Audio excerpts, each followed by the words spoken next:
Il est 8h, bienvenue. Votre matinale info continue jusqu'à 9h avec Nikos Aliagas. David Doucan commande pour le journal de 8h. Bonjour. Bonjour Nikos, bonjour à tous. À la une de l'actualité ce matin, David. Nouvelle date butoir pour le Brexit, le 31 octobre, le jour d'Halloween, pour mettre fin au cauchemar. Notre spécialiste des questions européennes nous explique tout dès le début de ce journal. Et à 8h12, juste après le journal, l'analyse de Vincent Hervouette. L'événement politique, c'était hier soir sur Europe 1 et CNews. Le débat des élections européennes. Dans un instant, nous vous raconterons les coulisses, tout ce qui s'est passé hors micro. Récit savoureux à suivre. Et enfin, si vous avez mis le nez dehors, vous l'avez forcément remarqué, il fait froid. Reportage dans un instant, nous serons avec vous et nous grelotterons ensemble. 8h15, les marcheurs de gauche qui s'organisent. Audrey Crespo-Mara reçoit l'avocat Jean-Pierre Mignard. Europe 1. Report du Brexit accordé, compromis dans la plus pure tradition bruxelloise. En pleine nuit, à 3h du matin, la nouvelle date fixée, c'est le 31 octobre. Theresa May a précisé que cela pourrait être avant, si possible.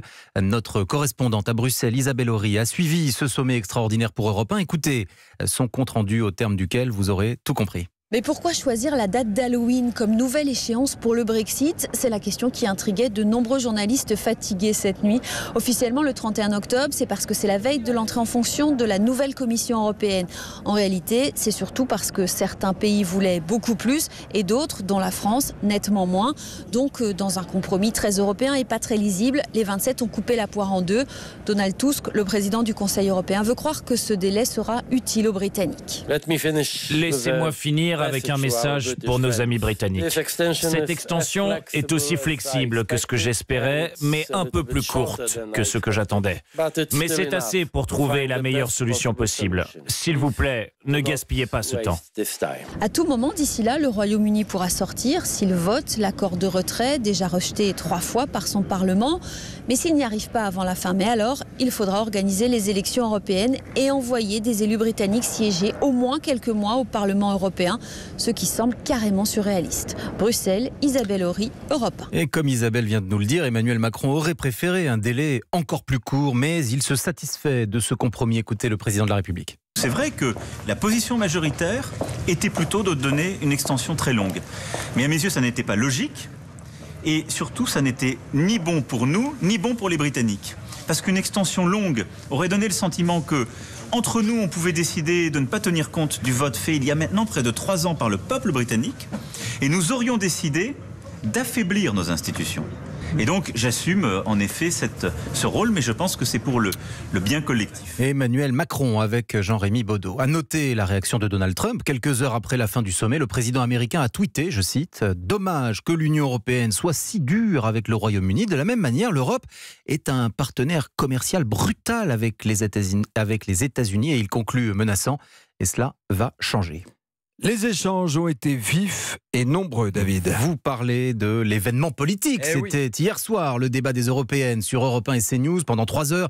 On a bien perçu les différences de vues sur tous les sujets, mais que s'est-il passé une fois les micros éteints? Le récit d'Aurélie Herbemont. Ils ne t'ont pas lâché 3 secondes, glisse une marcheuse à Stanislas Guérini qui l'admet, ça poussait, l'obligeant à être sur la défensive. À la sortie, on se distribue les bons points. Socialistes et écologistes n'ont pas réussi à faire liste commune, mais ils se félicitent mutuellement.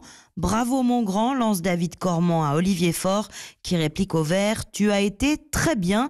L'autre figure de gauche, c'était l'insoumis, Adrien Quatennens. Un de ses camarades est ulcéré que le débat ait été vampirisé par l'immigration, mais satisfait de la prestation de son collègue, qui a aussi séduit Nicolas Dupont-Aignan. Quatennens a été bon, structuré, vante le candidat de Debout la France. Il a moins aimé que Marine Le Pen lui donne du Nicolas pendant tout le débat. Manière de rappeler leur alliance passée. La présidente du RN, pas mécontente que le débat soit enfin fini, fait déboucher le champagne dans sa loge. Son voisin, Laurent Wauquiez, a déjà filé depuis longtemps, mais ses proches sont très contents, persuadés que le patron de LR a fait la différence sur le pouvoir d'achat et le régalien. Aurélie Herbemont du service politique d'Europe 1. La loi Pacte va être définitivement adoptée aujourd'hui à l'Assemblée nationale. Le texte de Bruno Le Maire vise à faciliter la vie des entreprises. Il prévoit aussi des privatisations, dont celle d'Aéroports de Paris. Sur ce point, vous le savez, une procédure de référendum a été enclenchée par près de 250 parlementaires d'opposition. Information Europe 1, nous vous dévoilons le bilan du plan national de prévention de la radicalisation ce matin. Oui, il avait été lancé il y a 1 an par le gouvernement. 12 mois plus tard, Édouard Philippe va présenter les premiers résultats aujourd'hui en déplacement à Strasbourg. Mais Théo Manval en connaît déjà les grandes lignes. En 1 an, les services de l'État ont fait fermer 4 écoles privées hors contrat, 7 lieux de culte et pas moins de 89 débits de boissons devenus lieux de rendez-vous de personnes radicalisées. Matignon revendique une mobilisation toute particulière dans l'éducation puisque l'État a aussi empêché 15 nouvelles ouvertures d'écoles privées pour dérives radicales. Mais l'entourage du Premier ministre reconnaît qu'une grande partie du travail de prévention doit encore se faire. En prison, les effectifs du renseignement pénitentiaire sont en train d'être augmentés de près de 30%. Objectif, avoir des agents l'an prochain dans chaque prison de France. Et pour mieux comprendre l'évolution, les trajectoires de chacun jusqu'au passage à l'acte, des chercheurs seront aussi mis à contribution. Ils auront accès à 11 000 fiches de personnes suivies pour radicalisation à caractère terroriste. C'est comprendre pour mieux anticiper, avance-t-on à Matignon, où Édouard Philippe souhaite aussi intégrer cette prévention de la radicalisation dans le futur service national universel. Les informations de Théo Manval pour Europe 1. Jean-Marie Le Pen va aujourd'hui être jugé pour détention illégale de plusieurs armes découvertes en janvier 2015 à son domicile. Un lanceur de balles de défense, des pistolets semi-automatiques, un fusil de chasse et un revolver américain. Son avocat parle, je cite, d'une affaire de corne-cul. La suite du journal avec David Doucan, et c'est vrai que Laurent Cabrol, depuis 6h du matin, nous le dit, le retour du froid. Oui, comme vous le disiez, avec un sens de l'à-propos hors du commun, gla gla gla. Et effectivement, c'est ce que vous avez dit avant la publicité. Nous sommes solidaires, Nikos. Aude Vernuccio est allé grelotter avec vous, gare Saint-Lazare à Paris et Clermont en ce mois d'avril. C'est un coup dur pour nous tous. J'ai une bronchite, j'arrive même pas à la soigner. On se couvre, on se découvre, on se recouvre, on se redécouvre et puis bah voilà. Alors, on prévoit l'écharpe, le manteau, j'ai encore la petite paire de gants dans le sac à main. On part au travail, il fait nuit, on sort, il fait gris. Je galère pour m'habiller, oui, tous les matins. Là, je prends beaucoup de temps, oui. Et après, je suis en retard et je cours pour avoir mon train. Vous savez combien il fait ce matin ? 5 degrés. Ah oui, quand même. C'est complètement déréglé en fait. Je crois qu'en février, on a eu un moment où il a fait très beau, très chaud et tout. Donc là, déjà que même sans ces problèmes-là, je me dis tous les soirs, alors qu'est-ce que je vais me mettre demain et tout. Donc c'est compliqué, oui, effectivement. Qu'est-ce qu'on peut vous souhaiter alors ? Une bonne journée en espérant qu'on ait un peu de soleil cet après-midi.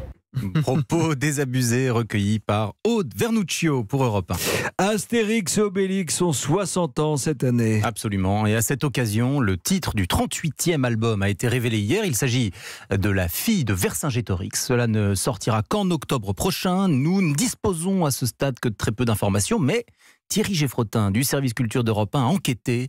Et sachez-le, l'intrigue se déroulera dans le village gaulois. C'est une tradition et pas question d'y déroger. Les aventures d'Astérix se déroulent alternativement dans le village gaulois et hors du village. Et après Astérix et la Transitalique, paru il y a 2 ans et qui se déroulait en Italie, nos Gaulois sont donc de retour chez eux. Ils vont accueillir dans leur village la propre fille de Vercingétorix, une adolescente à fort caractère. Voilà.